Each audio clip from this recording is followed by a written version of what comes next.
রাজধানীর মহাখালীতে একটি পেট্রোল পাম্পে আগুন লেগেছে। খবর পেয়ে ঘটনাস্থলে যাচ্ছে ফায়ার সার্ভিসের 3টি ইউনিট। আজ রবিবার সন্ধ্যা 7:18 দিকে আগুন লাগার খবর পায় ফায়ার সার্ভিস। এই তথ্য সংবাদ মাধ্যমকে নিশ্চিত করেছে ফায়ার সার্ভিস নিয়ন্ত্রক কক্ষের ডিউটি অফিসার রাশেদ বিন খালিদ। তিনি বলেন, মহাখালী ইউরেকা পেট্রোল পাম্পে আগুন লেগেছে। খবর পেয়ে 3টি ইউনিট ঘটনাস্থলে পৌঁছে আগুন নিয়ন্ত্রণে কাজ করছে।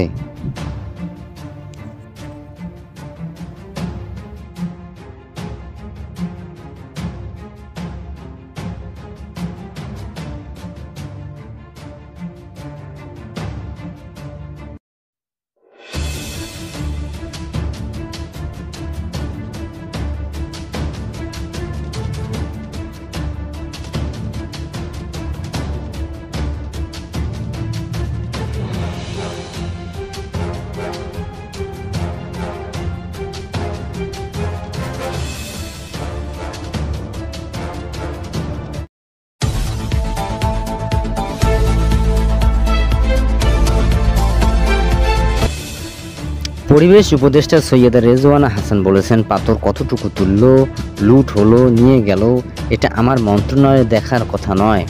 যেহেতু আমি একজন পরিবেশ কর্মী এবং সরকারে আছি, আমি দায়িত্ব নেব, কিন্তু পাথর লুট হয়ে যাওয়ার দায়টা আমাকে দিয়েন না।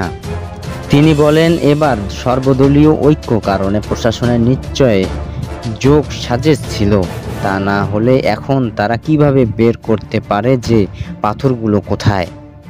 আবার নীরবতাও ছিল, তারা হয়তো অতটা ঝুঁকি নিতে পারছিল না। পরিবেশ উপদেষ্টা বলেন, এখন দেখা যাচ্ছে তারা মামলা করেছে, সেখানে আদৌ যারা দোষী তাদের কতটুকু তালিকাভুক্ত করেছে সেটা আমাদের দেখতে হবে। উপদেষ্টা আরও বলেন, যখন আমরা 2 উপদেষ্টা সেখানে গেলাম এবং আক্রান্ত হলাম, তারপর আমরা চলে আসলাম, তারপরে কিন্তু 3 দিনব্যাপী ব্যাপক অভিযান হলো। সব পাথর ভাঙ্গার মেশিনের বিদ্যুৎ বিচ্ছিন্ন করে দেওয়া হলো, কিন্তু তারা 4-5 দিন পর সব রাজনৈতিক দল এক হয়ে চাপ প্রয়োগ করা হলো। তারা সেখানে ঘোষণা দিলেন যে পাথর তুলতে দিতে হবে। পরিবহন মালিকরা বলেন যে তারা ধর্মঘট করবেন। এই ধর্মঘট কিন্তু তাদের নতুন নয়।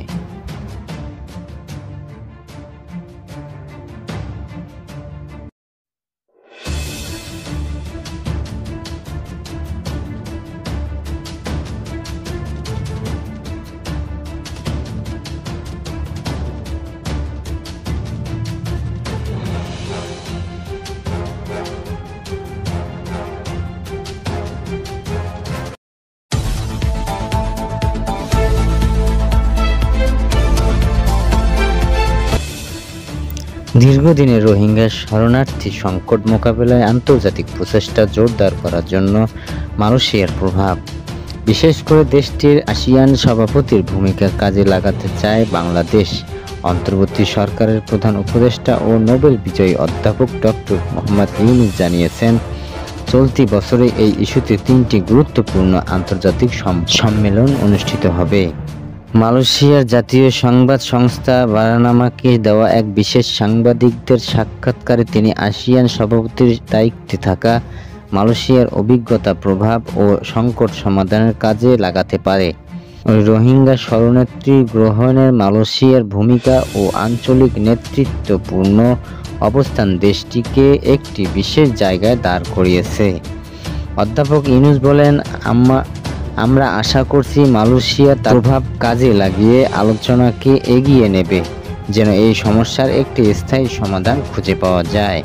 ইউনূস সতর্ক করে জানান, মিয়ানমারের রাখাইন রাজ্যের আরাকান আর্মি ও সরকারি বাহিনীর সংঘর্ষের কারণে রোহিঙ্গাদের নতুন করে বাংলাদেশ প্রবেশের অব্যাহত রয়েছে। গত 18 মাসে প্রায় 1.5 লাখ নতুন রোহিঙ্গা এসে যুক্ত হয়েছেন। এর আগে থেকে দেশে প্রায় 12 লাখ রোহিঙ্গা অবস্থান করছে।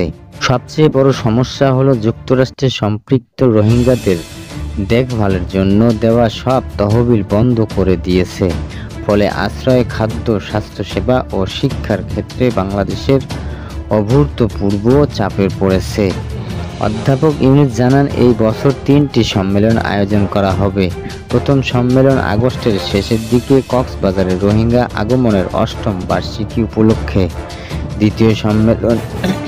দ্বিতীয় সম্মেলন সেপ্টেম্বর মাসে জাতিসংঘের সাধারণ পরিষদের অধিবেশনের ফাঁকে। তৃতীয় সম্মেলন বছরের শেষ দিকে কাতারের দোহায়। 2017 সালে মিয়ানমার রাখাইনে সেনা অভিযানের পরে রোহিঙ্গাদের ঢল নামে বাংলাদেশে। তবে প্রত্যাবাসন প্রক্রিয়া এখন পর্যন্ত কার্যত থমকে আছে।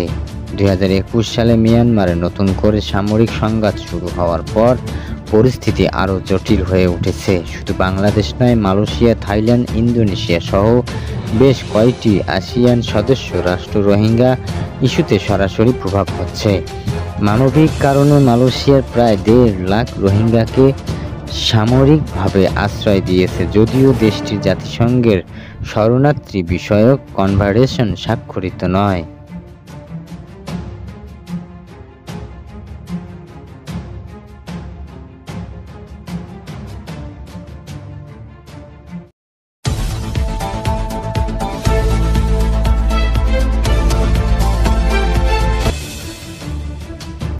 শেখ মুজিবুর রহমানের 50তম মৃত্যুবার্ষিকী উপলক্ষে গতকাল শুক্রবার তাকে নিয়ে শো করা শিল্প সংস্কৃতির অঙ্গনে আরেক কালচারাল ফ্যাসিস্ট হিসেবে অভিহিত করা হয়েছে। শুধু তাই নয়, ঢাকা বিশ্ববিদ্যালয়ের রাজু ভাস্কর পদদেশে তাদেরকে আজ শনিবার বিকেলে 5টায় প্রতীকী জুতাপেটা করা হয়েছে। রাজু ভাস্করের পাদদেশে একটি ব্যানার টানানো হয়। সে ব্যানারে কালচারাল ফ্যাসিস্ট আখ্যা দেওয়া হয়। বিনোদন অঙ্গনের তারকা, সাংবাদিক, চিত্র নির্মাতাদের ছবিতে জুতাপেটা করেন ছাত্র জনতা। ব্যানারে বিনোদন অঙ্গনে তারকাদের মধ্যে অভিনেতা চঞ্চল চৌধুরী, শমী কায়সার, শম্পা রেজা, জয়া আহসান, মেহের আফরোজ শাওন, অভিনেতা শামীম আহমেদ ওরফে মনা, জাহের আলভি, অরুণা বিশ্বাস, নাজিফা তুষি, সাজু খাদেম, মুমতাহিনা টয়া, সুরেরা বিনতে কামাল, পিয়াল জান্নাতুল, আরশ খান, খায়রুল বাশার, আরফান সাজ্জাদ, চিত্রনায়ক শাকিব খান, স্বাধীন খুসরু, কচি খন্দকারের ছবি রয়েছে। সাংবাদিকদের মধ্যে শাহেদ আলম, আব্দুল নূর, তুষার, জয়ী মামুন, আনিস আলমগীর, ফারাবি হাফিজ রয়েছে। এছাড়াও লেখক শাহাদত হোসেন, ঢাকা বিশ্ববিদ্যালয়ের শিক্ষক কামরুল হাসান মামুন, ক্রিকেটার সাকিব আল হাসান, সঙ্গীত শিল্পী রাহুল আনন্দ, ব্যান্ড দল আর্টসেলের ভোকাল ক্লিনিক ও নাট্যকার, অভিনেতা, পরিচালক সুমন আনোয়ারের ছবি রয়েছে।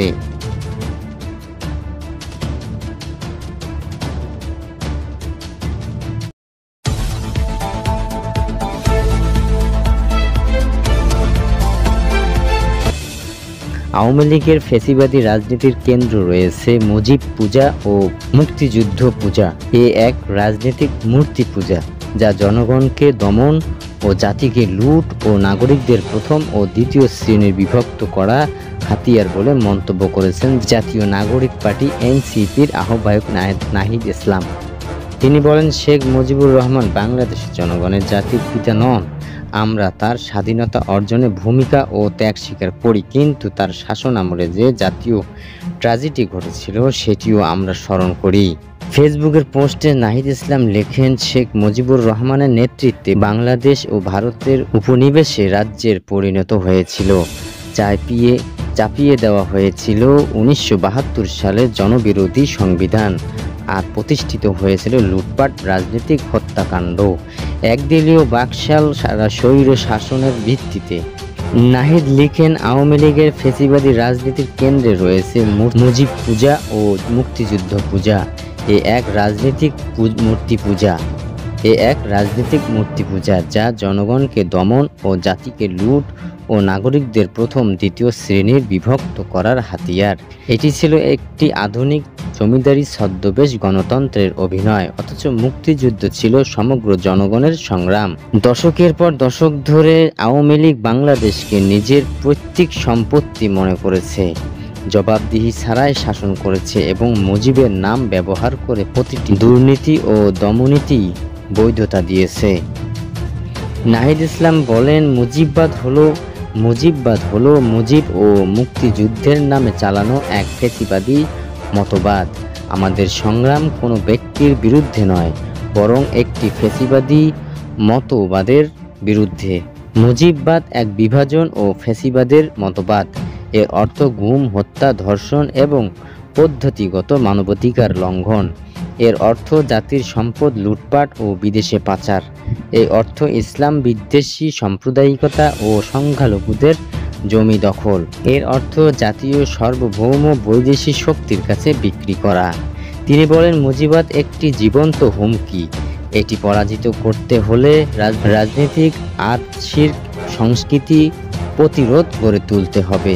আমাদের সংগ্রাম একটি প্রজাতন্ত্র গড়ে তোলার জন্য। এটি সার্বভৌম গণতান্ত্রিক ও সম অধিকার ভিত্তিক বাংলাদেশ। সেখানে কোনো দল, বংশ বা নেতা জনগণের ঊর্ধ্বে নয়। বাংলাদেশ কারো ব্যক্তিগত সম্পত্তি নয়, এটি জনগণের প্রজাতন্ত্র।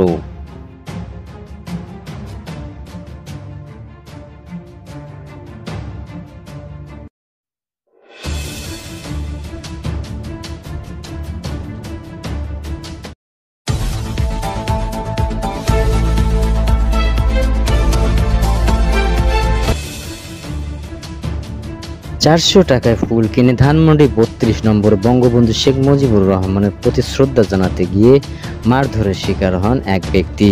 তিনি নিজেকে রিক্সা চালক বলে পরিচয় দেন।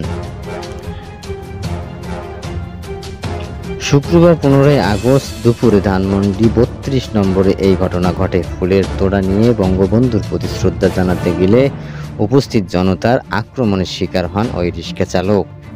আওয়ামী লীগ বলে চিৎকার করতে থাকে লোকজন। তাদের মধ্যে উপস্থিত এক ব্যক্তি ওই রিক্সা চালকের হাত থেকে ফুলের তোড়া টেনে নিয়ে ছিঁড়ে ফেলেন। ফুলের তোড়ায় লেখা ছিল 15 আগস্ট জাতির শোক দিবস। কাঁদতে কাঁদতে রিক্সা চালক বলেছিলেন, আমি বঙ্গবন্ধুকে শ্রদ্ধা জানাতে এসেছি ভাই। আমি একটা ফুলের তোড়া কিনেছিলাম শাহবাগ থেকে 400 টাকা দিয়ে। আমার বহুত কষ্টের টাকা, আমি সারাদিন এই টাকাটা ইনকাম করছি। আমি শুধু বঙ্গবন্ধুকে ভালোবাসি, তার কারণে। আমি কোনো রাজনীতি বা দলের সঙ্গে সম্পৃক্ত না ভাই।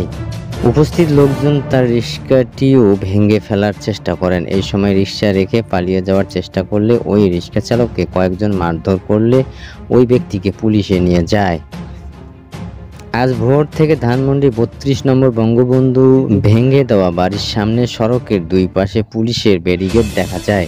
বাড়ির সামনে সড়কে কোনো যানবাহন চলেনি। আইনশৃঙ্খলা রক্ষাকারী বাহিনীর সদস্যদের ব্যাপক উপস্থিতি দেখা গেছে।